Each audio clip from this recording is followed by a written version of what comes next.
Hey everybody, welcome to week 7 of the course.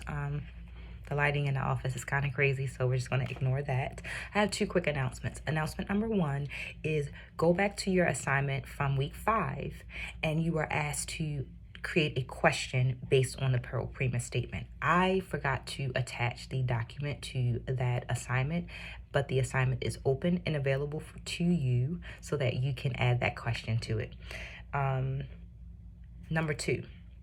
Make sure that you're completing your work. There are a number of assignments that have not been completed, and remember, they're open for you for that duration of time. You want to make sure that you complete that assignment during that time.